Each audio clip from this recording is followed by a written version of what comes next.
All right. And the first question, right, is what is cross-cultural solidarity to you? And this is for anyone to answer.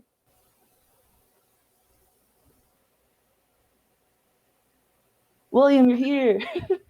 Oh, can you hear me? Yes, yes. Awesome.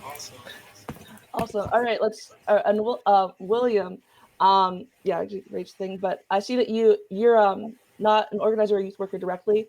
You're a licensed realtor, but you do a lot of work around economically viable communities, affordable housing, homelessness, organizing, and housing policy. So I'm really excited to have you here as well. Thank But you. yeah, but the first question, which anyone can answer, is what is cross-cultural solidarity?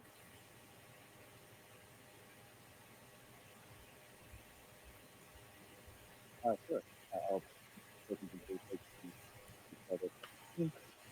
to whenever we talk about solidarity between peoples who are, deprived of, who are made like second-class citizens in a country that does that to you, I think one thing that we need to understand is the economics aspect of it, which is great that William's here. I think because people don't have power when they don't have access to money, or when like money is and that's why I'm like against profit-driven economies, because once your society is driven by profit, the people at the top are always trying to find ways to exploit people at the bottom, and whoever's forced there. And I think for us to have a cultural solidarity, it should have a roots in trying to make sure people who don't have the ability to organize or to think outside of a bill-to-bill job or a subsistence type job where they're paying bills back to back, however you want to describe it. We have to make sure that those people are well housed, well fed, all those things, so that they can be the ones who lead such a cross-cultural movements, not just like middle class people, or even if you're a middle class like BIPOC person, it should be led by the lower working class, so to speak, BIPOC people. So I think any kind of cultural solidarity should at its foundation have a strong economic analysis.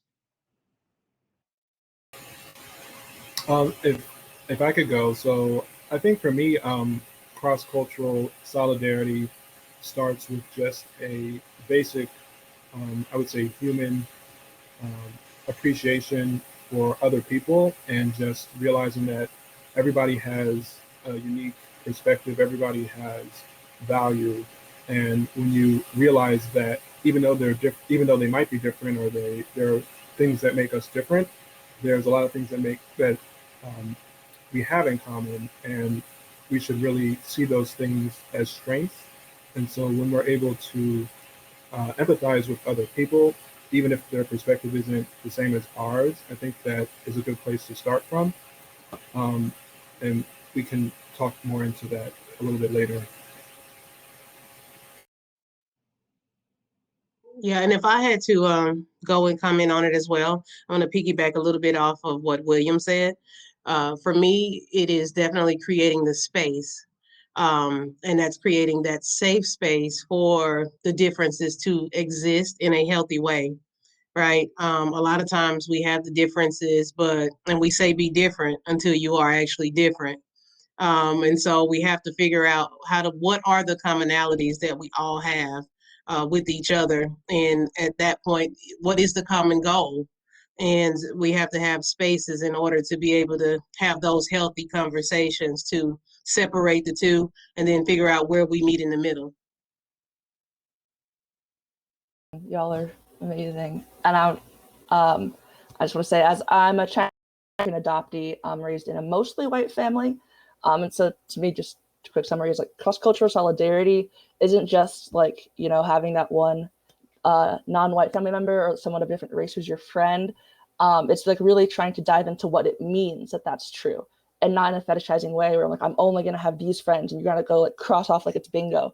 But like just deep understanding and like relationships, to consider like all the things that can go into what like allowed you to have that relationship in the first place, or maybe what didn't allow you to have those relationships earlier. Yeah, thank you all. I actually want to ask Amanda. I know you just said like you needed more like spaces where people feel comfortable, and I know you founded RLC, which it's funny because we use the same abbreviation for like a part of our program. to give youth a safe space, basically, right? Right. Like what's the importance of you as like formerly incarcerated, like or like a Black woman with like a criminal record, like creating and like leading an organization, you know, not just being on the team or receiving help? Um, oh my God, that's a good question. So for me, first, I think it's very important for young people to see what they can relate to, right? And a lot of times when it comes to success in areas of success and successes that we have as adults, we're not always transparent of the struggles that it took for us to get to that certain level of success, right? And so even when we look at what's televised and the programming that they're exposed to, they idolize a lot of the success, but they don't see the hardship that it took to accomplish that success. So I think it's very important that I'm very transparent about my history, where I come from, and I think it's important for them to understand that where you start is not where you have to end. It's definitely a choice. And you can literally make wherever you are a contradiction to what society says you're supposed to be or where you're supposed to be. My life and what I do currently is a total contradiction to the criminal background, to being a Black woman, identifying as, you know, non-gender binary, and just all of the above. So to say that you can beat the odds, because statistically we know that the statistics are pointing in the opposite direction, right? I should be incarcerated. I should be or dead. You know, one of the pregnant with multiple children. Just a lot of just statistical things that the world says that, you know, you're already put into this box. Once you make one decision here, then it kind of becomes that pathway that leads you to other downward spiral decisions. And so it's very important to know that it's not the end all be all, and you do have the opportunity to turn it around. You do have the opportunity to do something different, and or be different. And it starts with how you feel about self and confidence, right? I talk about that a lot. And a lot of times we don't associate confidence. Our level of confidence within self is wrapped around everything that we do, from you going to apply for the job, to how you perform in school, to what friends you pick and choose. It's all based around your self-worth and your confidence. And so a lot of times we don't do that self-work within to kind of have that understanding. And those are some commonalities actually, as it pertains to solidarity, that if you just start there with the basics, you'll be surprised how you and so many other people will have so much in common just based around the small things, you know, from that aspect. So, and I'm opening it to everyone, I guess. I'm just personally curious. I'm going away from the questions I was sent. But, you know, like, right, like being present versus having power are different things, right? I'm just curious for each of you, you know, when was like the first time that you really felt like you like really had like power in all these things, or like you saw someone like you in a position of power, not just, you know, allowed to be in the organization, but like in charge? And this can be a formal org or informal.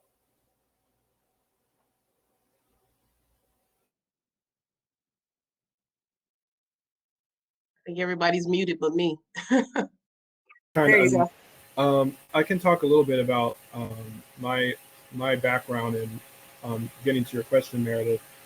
So I went to school for city planning. I'm originally from the DMV, specifically Prince George's County, which is right outside of Washington, D.C. It's known as one of the most wealthy, predominantly Black counties in the country, among other things. You know, and a lot of lawyers, doctors, other professionals happen to live in this county. And so me growing up, a little bit more about myself. So my father is Chinese Jamaican. He was born in Jamaica, had a Chinese father, Jamaican mother, and eventually immigrated to the U.S. My mom is African American, and so they met in high school and eventually relocated to the DMV. And so having kind of a mixed racial family and background was certainly interesting for me growing up, because and growing up in a predominantly Black community, you know, there were times I probably felt that I didn't fit in, or I didn't know what Crayola crayon to color myself with, because peach wasn't the right color and brown wasn't quite the right color either. And there was a lot of identity, I guess, challenges that, you know, I might have overcame in that process. But the good thing I wanted to share is that excellence and growing up around, you know, people of middle class and having those values of hard work and good work ethic and serving your community and things like that, I think empowered me to essentially become whatever it was I wanted to become when I grew up, and to see other people as valuable and just as capable, regardless of what stereotypes say. So to answer your question about power, the reason I got into city planning was because I experienced the results of the 2008 foreclosure crisis. Just not, thankfully not with my own family, but seeing neighbors that had to leave their homes because of the housing bubble and what happened in the market in 2008. And I wanted to study like why those things were happening, why people had to be removed from their homes, and why friends of mine had to leave and things like that. And just also like what studying what people do and why they do it.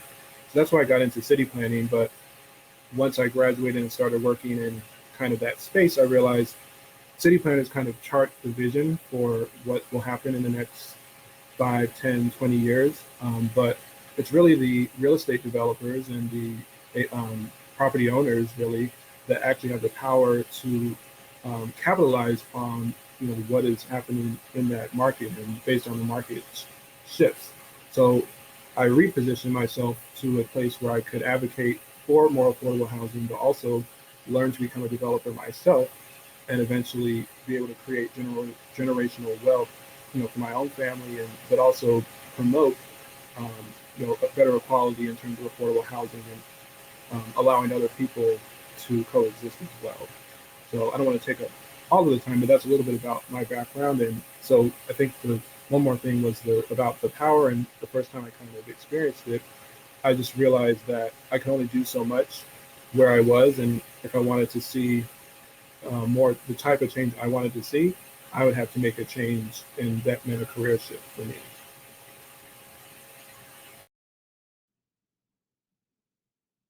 Thank you, William. Thank you, Amanda. I'm not sure if I need to answer this too much. If we can, I'll try to keep it brief. Thank you both for your answers. I think I felt power, and I don't know if power is the word, but every time my expectations, I feel I set my expectations here when it comes to like, let's say examples, I'm in theater, I did high school theater, I did high school or middle school sports, and I'm like, okay, I'm gonna have a fun time, but then realize, oh, I'm not like the right body type for this thing, or like I don't know all the idioms or the cultural whatever that white people would know for theater. And then robotics in high school, I was like the business person. I wasn't doing like the robots or anything. And like, oh, look at this Asian. I'm not sure if anyone actually said that, but why was I doing the business part when I wasn't doing like the robots, the tech stuff? And then moving forward with that, faced plenty of depression and feeling of like just not, and that depression came from not being able to name like what were these forces making me feel bad about who I was. Um, and even as I became more articulate about those things, like I'll say one moment that, because one art that I do is like punk music, that's a huge part of my identity. And even once I became part of this kind of the lead person for this group of mostly BIPOC folks, cis black man, a transgender El Salvadorian person, and then a white drummer. Even as that kind of filled in, satisfied my sense of like, oh, this is a very diverse group of people, and we're doing the kind of music we want. Everyone's still a first-time musician, and that sense of musicality, that musical advancement wasn't there for me. I just felt every time I set my expectations and then they get dashed. And so power for me has come in the form of like being able to learn every time, learning how to name the things that are causing me to feel this way. And at the end, currently where I am, if I just said it, capitalism is the thing that keeps us from being alienated from one another, that says that we have to perform and consume product and things in this way in order to belong or be seen as human in this market economy. And I'm going to continue to use these words because I feel as though I shouldn't shy away from it, because these are the things, these are the forces, these economic forces are the things that cause us socially to feel totally alienated from each other, estranged, and divided for the, so to speak, ruling class to conquer us and to make us feel like, oh, Black people should feel this way about other folks, and other folks feel this way about Black people, Indigenous people, and that's all coming from messaging from above. And I felt like power came to me once I was able to point upwards rather than at one another, and knowing that upwards means like the money that, well, it's all around. Whatever. I'll pause there. Thanks. That's great. I actually want to shift a little bit so everyone's on the same page, right? Like, where this is the Black Asian Solidarity Conference, right? So where do you think we're at? Like, how would you describe the current solidarity or lack of solidarity between like Black and Asian communities? I think that's particularly within the US here, but if you have other examples, feel free to use them. Anyone can go. I'll start. I think it starts with, I'm an African American, obviously, but from the South, right? The deep South. And so I think a lot of it starts with the lack of education just across the board and the lack of experience. When you look at a lot of I currently am still in the heart of the South, right? I'm originally from Mississippi, but now I live in Texas. And so there's a lot of segregation that still exists in the South compared to even, when I lived in New York City. And so I think what happens is everybody kind of goes to their neutral corners and kind of do their own thing in their own spaces. And again, that space to actually bring people together is kind of non-existent, right?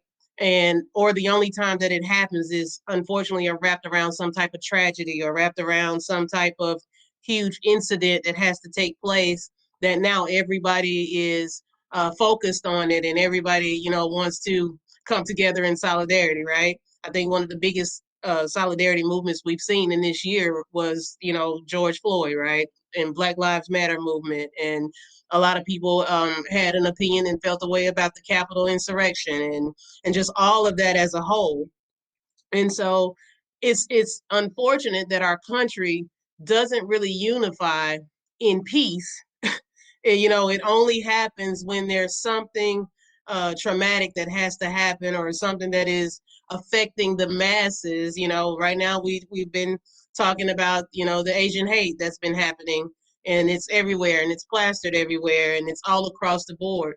And that's because now we have cameras, we have visual to what has been talked, and it's not new, right? Just like the police beating up people isn't new, right? Or police killing Black people isn't new. The only thing that is making it on the forefront now for us to even be prompt to have these conversations today is, thank goodness, technology. And technology is creating a space for us to be able to identify these are some issues that we have not talked about in years, if ever. And now it's time to bring these conversations to the table. No different. I mean, it's literally the new civil rights movement, just in a different perspective, right? And it's only because it's technology based, and now we have more people who are the activists who want to come out and start to speak on a lot of these issues that before was never being spoke on, never talked about. It was never on the forefront because you were in your neutral corner. And if it wasn't your family member, if it wasn't directly at your front door, then you turned a blind eye to it and, had nothing to say about it. And so I think that's kind of where we are now is the technology is forcing us to have to address it. It's forcing us to have to come to a space and have to have the communication around how do we fix this problem. And obviously, I think it starts with youth. I think it starts with the educational component. I graduated high school in 1990 something. I'm going to keep it there. But I can say I could count the Asian people that went to the high school that I went to on one hand, literally on one hand. And again, it wasn't that they couldn't go to school with us. They just didn't. Same thing with certain other backgrounds and cultures that just was very limited in who is exposed to what type of people and where they are centrally located, if that makes sense.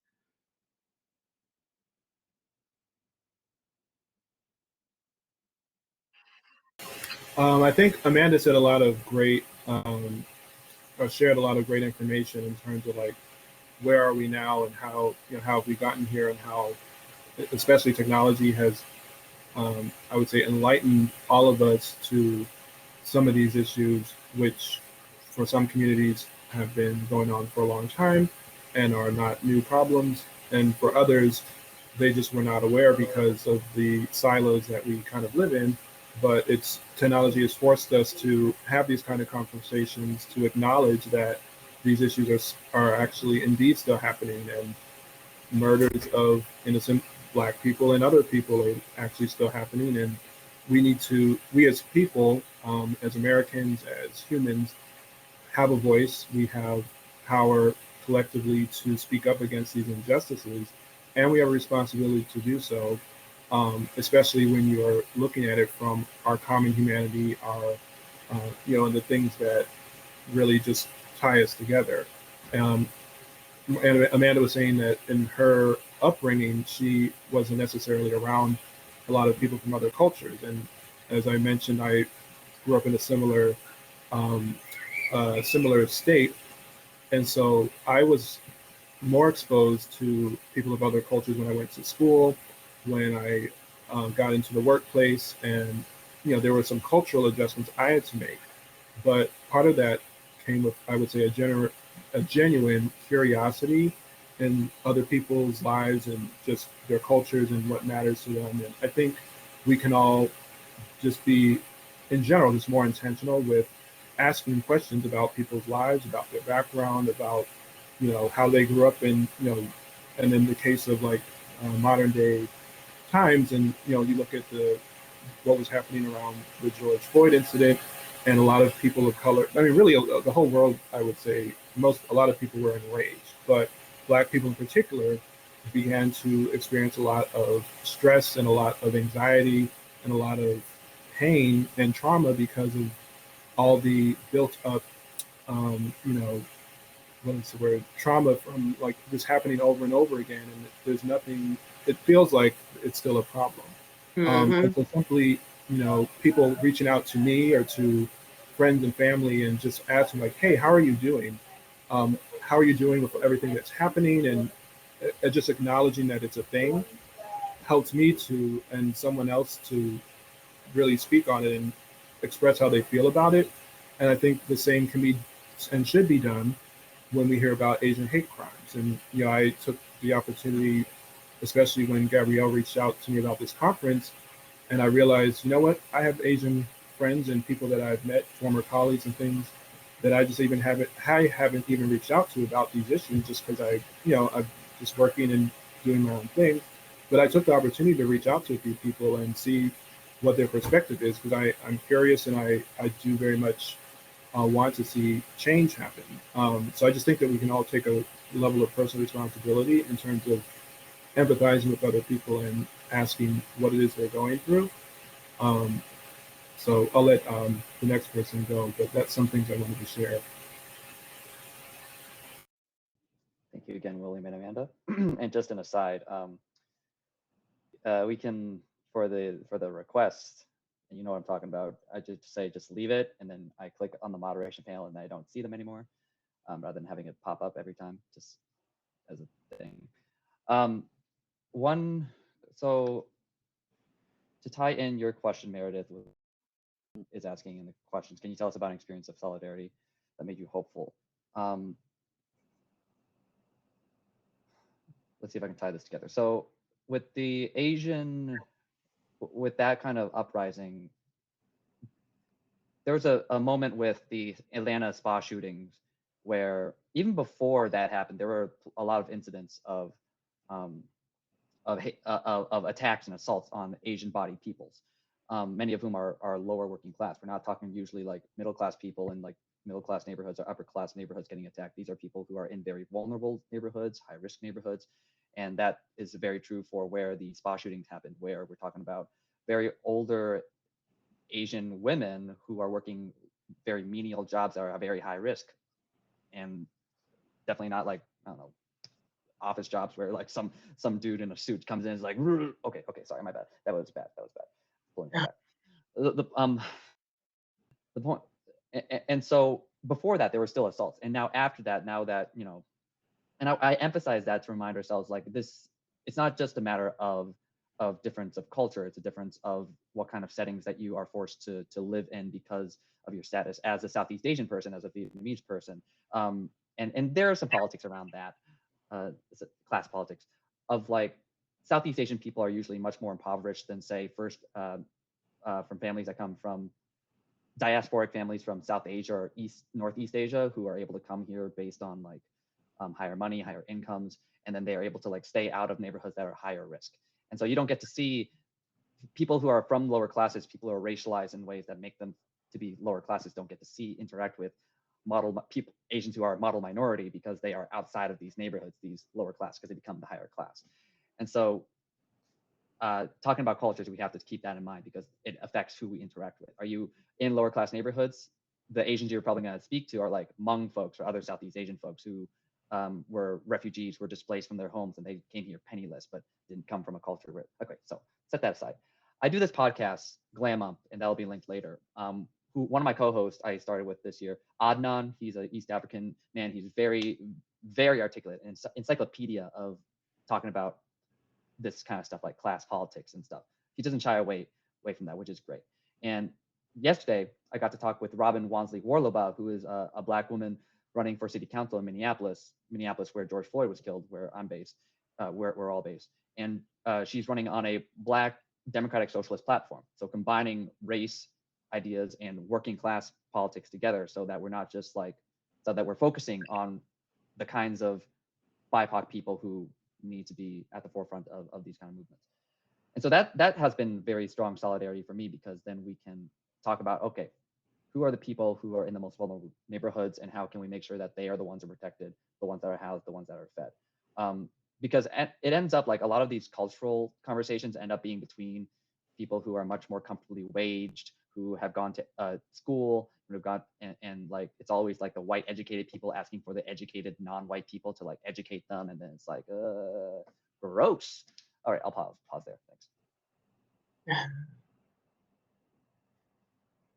I love how real you're being. That's how I talk to my youth as well. I'm actually curious, especially for Tree and Amanda, like, since you've like done work with youth, you know, especially this year, and like, you know, feel free to chime in, but you know, this year I feel like pandemic, obviously, but then the two really big things the past calendar year, I would say, was George Floyd's murder, which is about a year ago, and like re-sparked the Black Lives Matter movement that's been going on. And, you know, a lot of the violence against Asian Americans, particularly the Atlanta shooting this March, that also like reignited the conversation about like Asian racism. And like, I'm just personally curious, like, how have you been like talking to your young people around this? Like, what do you hope that they gain from like participating in your programs or working with you, like related to like, you know, racial solidarity, white supremacy, all of it? It's a huge question, I know. I'm gonna let Tree go first because I've been dominating the conversation. Sure. Absolutely, and I shouldn't like have to have you lead the labor on this, or we should absolutely, yes, take that. Yes, it does take labor to start off. So thank you, Amanda, so far for doing that so far. I'd say youth-wise, that's a big question for. So I work with this organization called Southeast Asian Diaspora Project, based in Minneapolis. Started about 3 months ago, and as a digital organizer, I was tasked with engaging with people, organizing in the digital streets, as my boss says. Although my role has been shifting to figure out how to do more political education. One thing with Southeast Asian youth, or at least any kind of youth, is that the system, Amanda talked about this earlier, like the education in the US as an empire is designed for us to like be indoctrinated or assimilated, let's use that a familiar term, assimilated into the empire's way of thinking. The country's like, this is the best and this is not good, and all that stuff under the surface. Subliminal messaging. And so the assimilation that's gone into our youth is that this is the only way we can be activists, is kind of like, and this might, I don't know, asking our bosses to be nicest to us, but if we want to use like a much harsher word that has connotations, our masters to be nicer to us, in the sense of like we vote for like the lesser two evils every 4 years or whatever, and then we try to like, oh yeah, that's the best we can do, because our system doesn't give us much room for political imagination beyond that. So our youth, especially with Southeast Asian people who came here, a lot of them came here with very little money to have access to higher education, and the ones who get to escalate, to climb up, are the ones who can achieve model minority. They're like exceptional, but if you're exceptional, you're not the rule. And the rule what we should normalize is that everyone gets a good education, but that takes money, and the ones with money get to have that education. So with youth, I'm trying to figure out how to make these big ideas smaller, especially since, and also like deprogramming the youth from what they've been told that this is what you have to think of. Deprogramming that is hard. I'll pause. Thanks. I have to do, you've seen me like say pause, because if I don't do this, then physically I cannot stop. So So the biggest part of my conversation with youth, and I go to schools and speak at schools. We have several events.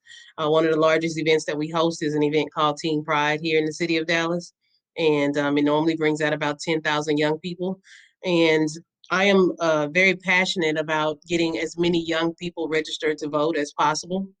I think a lot of times, again, we come from a culture where there's a lot of people who have lots of conversation but implement very little change.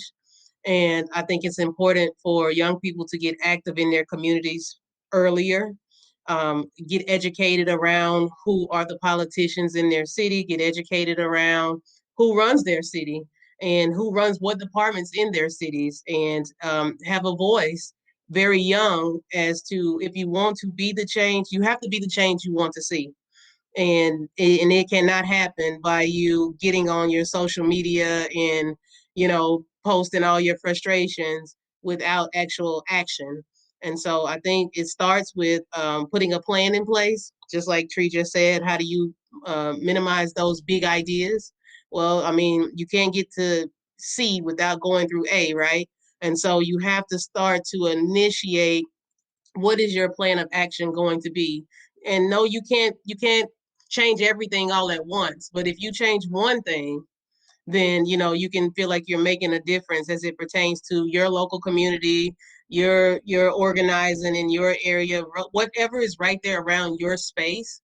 Then that's where you have to start there. If you can't fix what at home, then it's impossible for you to go out and want to create all this huge change in the world, and your backyard is all over the place and you don't even know what you have. And so I think that's the first start for young people, is to get out, get active early, get out, register to vote, educate yourself on and that's another thing that the United States, I mean, unfortunately, we just don't really speak on politics as we should in school. So many young people think that there's only, a vote, as Tree just said, the lesser of the two evils, that run the federal level. And most of the decisions that's happening at the federal level does not affect you in your day-to-day life. And so I think that's the part that a lot of young people need to know, is that if they want their immediate situation to change, then they have to be physically involved in their local communities, and not just going to the polls when you see all the commercials on TV telling you to go vote. And I'm gonna do like Tree. I'm gonna pause right there. That's awesome. William, do you want to add anything? Sure.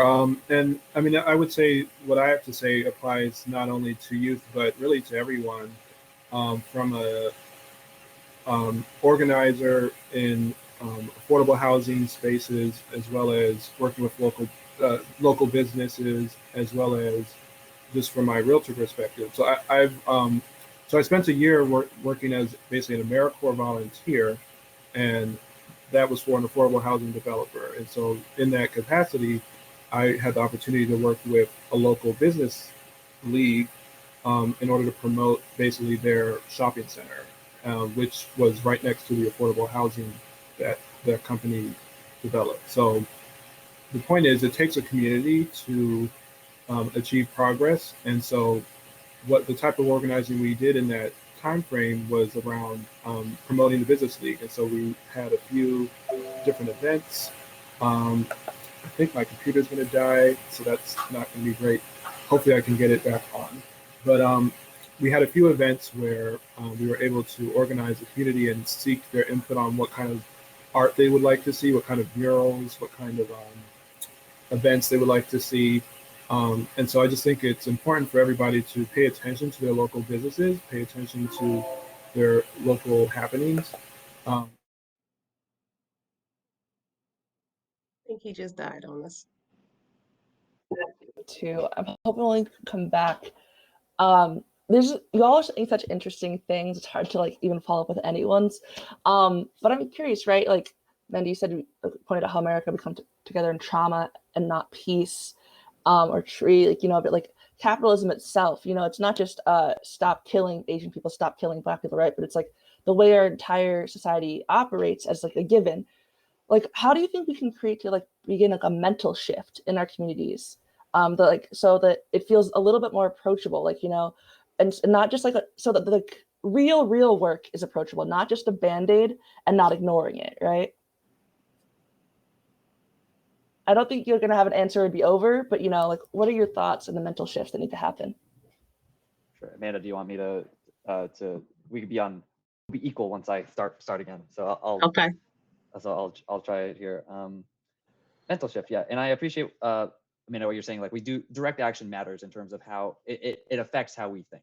And one thing that doing the thing helps our body tell our brains this is how a new way of thinking. And one thing that in a recent podcast conversation I had with two folks, one of the guests said that maybe protesters who like are engaged with policing during when there was like the riots for Dante Wright in Minneapolis, being in direct contact with police and how abusive and unbridled in power, in corrupt power they can radicalize people, or not even radicalize, just like show people, expose to people in a bodily embodied way that this is not right, that we have to examine further why the department that is supposed to be like for public safety is actually more harmful than good for the community that they say they serve on paper. And so mental shifts can come with that sort of thing, getting people into whatever it looks like, getting people into like neighborhoods that where housing, where people are regularly evicted, or there's a lot, or people just can't get that sort of housing, or where yeah, and it's hard. Okay, I'll pause there. I can say more, but I think I should pause. I'm going to say again, I think we cannot continue to act as if these problems don't exist. And you said, how do we make it a comfortable conversation? How do we make it to where it is a normal conversation? Well, we can't continue to minimize other people's pain. We have to acknowledge the pain that each one of these cultures have experienced and what they're going through. And again, find the commonality.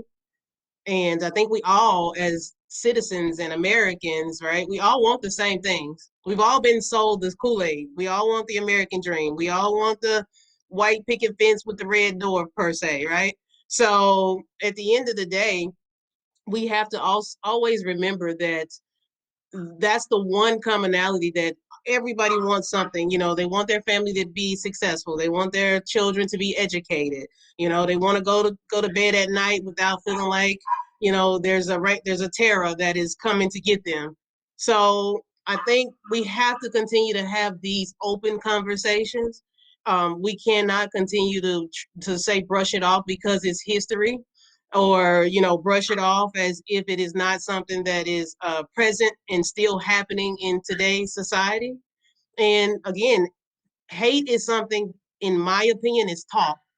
And so I think we have to begin, the more we educate ourselves and the more we can educate our children. And you can't know where you're going unless you know where you've been. And so I think we have to go back and analyze exactly what is the psychological mindset that I operate in that's been passed down to me, just like Tree said, that I may be passing down from generation to generation. And how do I break that generational curse, moving forward, so that I don't continue to have my family be a family that may have biased, opinions, or have, this closed-minded concept versus really accepting people and treating them for who they actually are, as an individual, and not what they look like, not where they come from, not what they have, but how do they make me feel as a one spirit to another. Shereen, Amanda, and yeah, I just want to answer Mary. I see you in the chat, and yeah, I don't think any of this is comfortable, and if it's comfortable, we're not doing enough. But I think it needs to be possible. It needs to feel like you can start somewhere, even if starting feels really weird, like literal growing pains. You have to be able to do it. And so I think like, not that not like an easy version, right? But just like catch someone up to speed. Yeah, brave space versus safe space. And like I'm gonna get to the audience questions in just a second. But I actually just like wanted to ask everyone like before we get to that, like just really quickly, like like 5 sentences or less type of thing. How did you start, like working on Black Asian solidarity? What made you want to do this panel, right? Because in my experience, like, and obviously William, your like, background is like a little different, but still, like, it's not like no one's born an organizer, right? Very few are raised an organizer, and going back to the American dream, individualism of America, all of that. How did you go from just trying to take care of yourself, your immediate family, to thinking about this solidarity as a concept?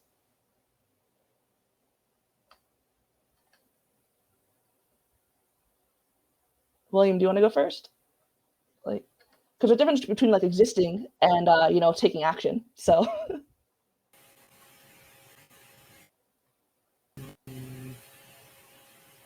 Oh, there we go.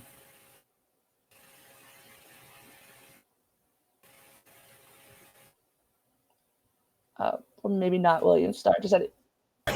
Sorry. Can you hear me? Yeah.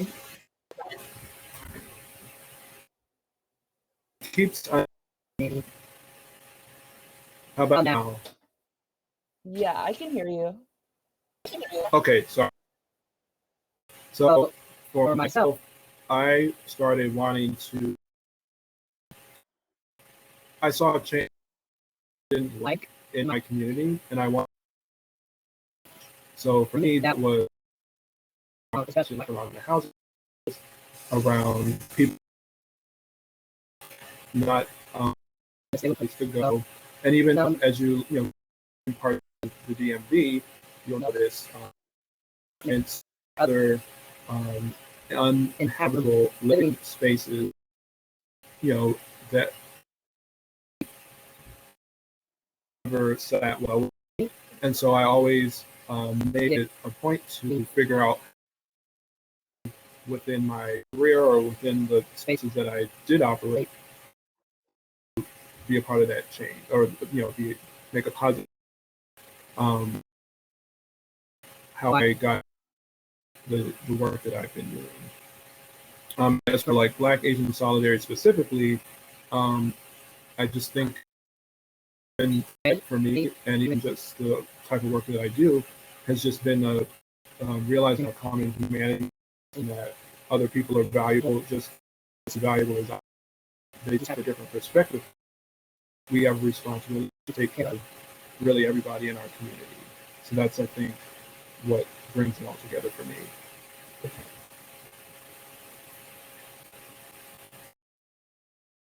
Thank you, William. I agree. We are hearing echo.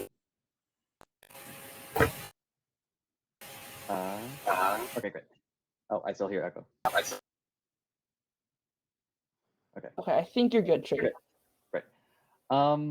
Yes, I agree with you that we have a responsibility to each other, uplift each other, and make sure that our neighbors, no matter their race, creed, or color, are well, have good safety nets in the U.S. and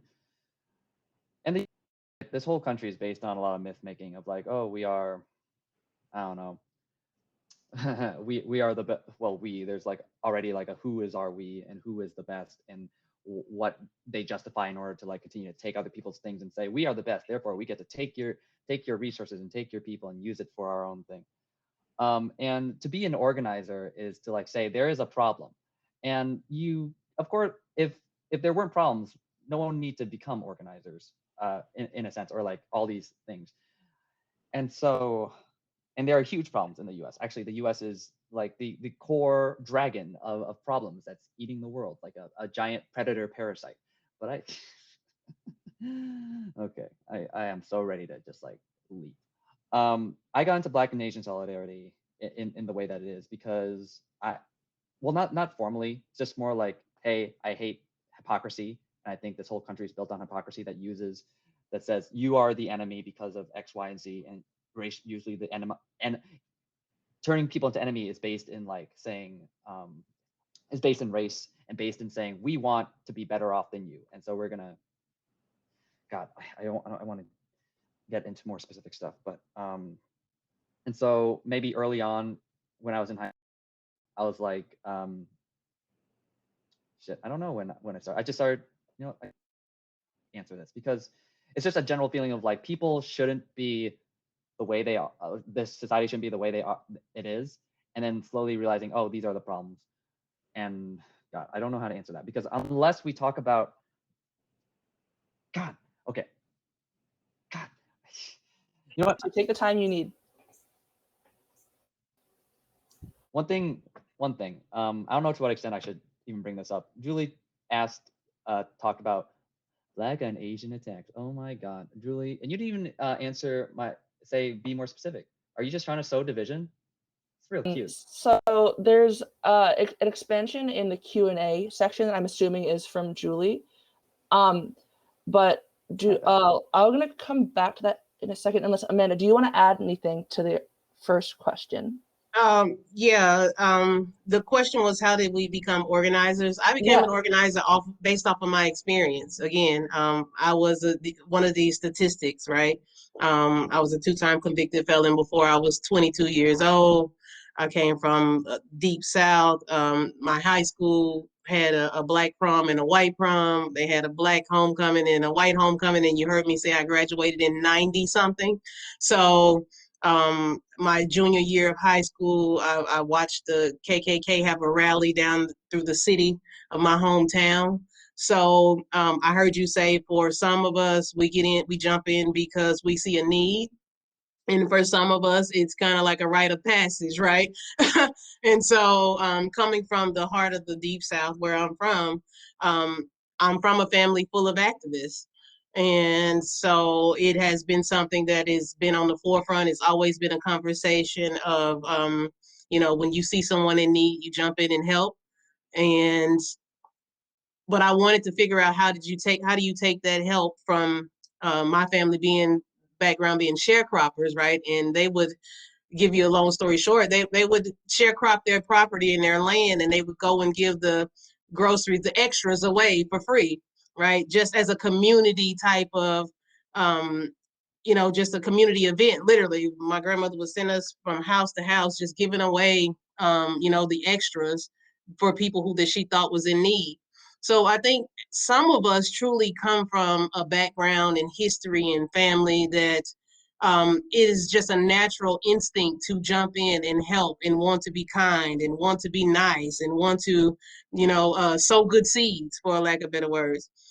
But then again, my next step to that is, how do you take that to the next level, which is how do you take that small seed that's planted and then implement huge change with it? And so that's how it starts, right? And so based off of experience, I needed a me. I needed an adult that I could see that had been through something that was relatable, that was real, and something that I could turn around and say, okay, if they can do it, I can do it, and it not be something that didn't feel tangible, right? Thank you. Okay, I know we've got like 5 minutes before I think this thing auto closes. I am allowing a lot of the Q&A things to post, but not all of them, especially if they're not questions. But to kind of sum it up, and given we only have a couple minutes, and the theme is Black Asian solidarity, I kind of want to take the information from the questions and rephrase it, right? As like, when there are things, like, oh, like, it's just only white people are racist, or things like Black on Asian crime, or, Asian police officers killing Black people, right? In the case of like one of George Floyd's killers, not the main one, but one of the people involved was Asian. And then a lot of Asian people with the same name got like threats. Like, but like Asian, the cops, right? Or like Peter Liang, I know there's a lot of outcry, Asian communities, that he was the first police officer to ever be held accountable for the murder of a Black man. And Asian people are upset because the white people didn't get in trouble. But, there's also the fact like, wow, this like racist system that this Asian man was part of, he killed a Black man, right? So like, how do you address what, the very like real instances versus like the overall patterns, I guess? Like, how would you talk to someone who was raising, like, what about Black and Asian crime, or what about like Asians hate Black people? Like, how would you like start this conversation about solidarity with them?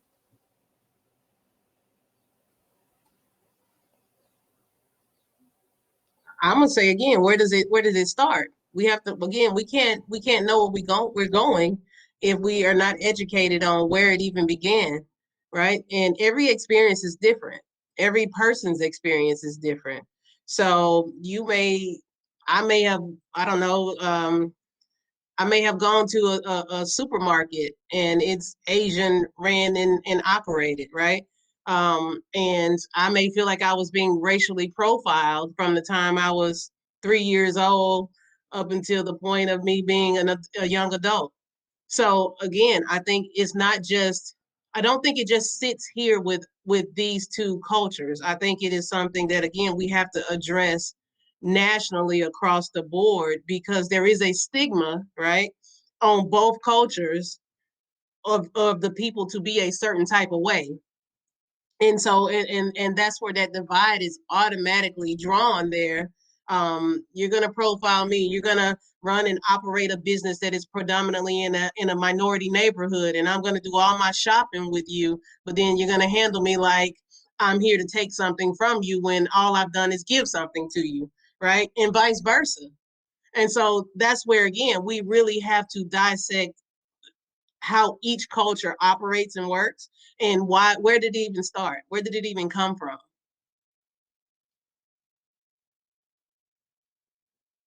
Thank you, Amanda. William, do you have anything to say? Because otherwise I will just... Sure.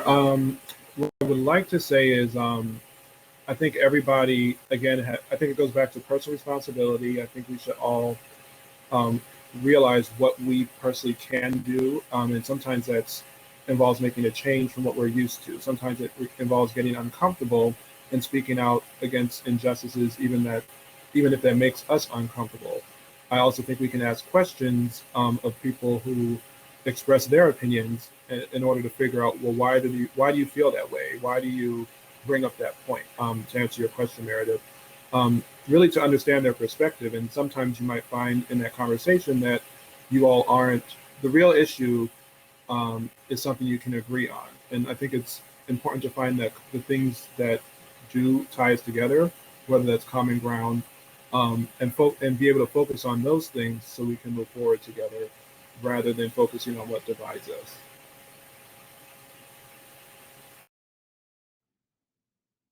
Thanks, William. I don't think we have time to close out. Real quick, what is one thing that each of you wants to ask who are watching this to do, after this whole conference? About racial capitalism. That's it.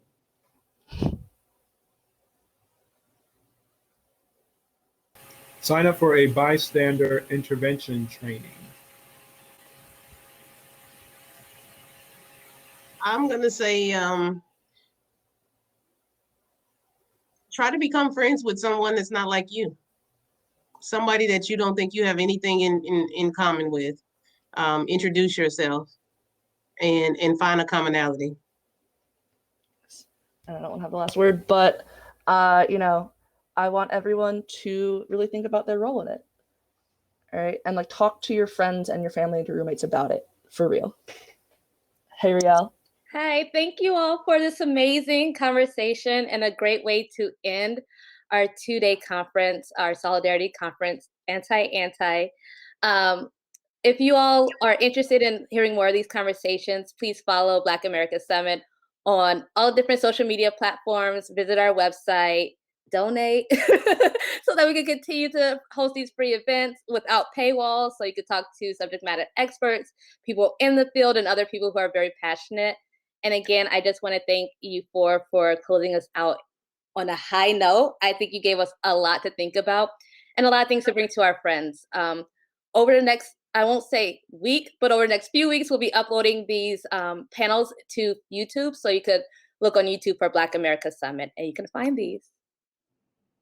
And hopefully in August, we'll have our Black America Summit Part 2. Thanks, Riel. Wait, can we stay for 1 second? I'll pop off. Amanda, then Tree, then William. If y'all just want to do a quick pub for your orgs, your podcasts, whatever. My organization is Real Life Connection, and you can reach us at www.rlc365.org, or you can go to Team Pride USA. And that's on all social media platforms as well. Snapchat, Facebook, Instagram, you name it.